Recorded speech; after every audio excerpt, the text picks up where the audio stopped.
Director's Reflections for August 28th of 2022. Paper newspapers. What to do to survive.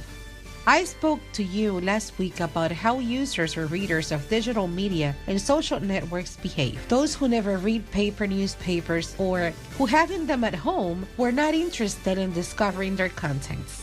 From a series of face-to-face conversations with groups of young people in the editorial listing Diario, we learned to identify their main preferences and content consumption habits in the interest of knowing where printed newspapers stands today, or how to properly reinvent yourself.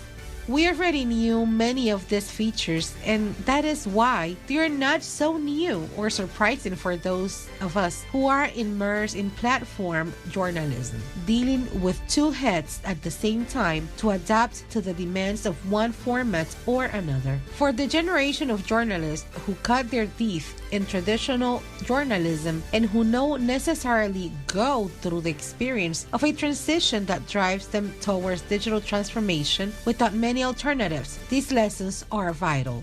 It is in this context that the creation of a new content model for printed newspapers becomes relevant to preserve their category and history of media committed to journalism that healthily shapes public opinion in support of a democratic climate and freedoms.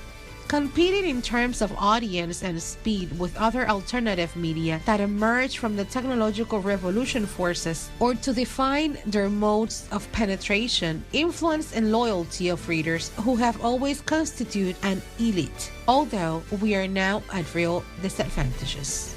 Accepting that the growing audience of digital platforms, mostly made up of young people under 30 years of age, has relegated that of printed newspapers, mostly accepting that the growing audience of digital platforms, mostly made up of young people under 30 years of age, has relegated that of printed newspapers to the historical lows. The alternative of traditional media to survive are conditioned to this undeniable reality.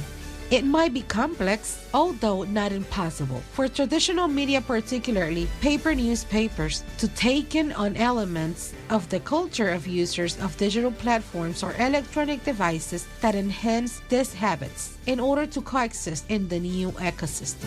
The truth is that if they do not reinvent themselves and admit that their field of action, once almost undisputed and exclusive, has been narrowing, then they will faint after a few years.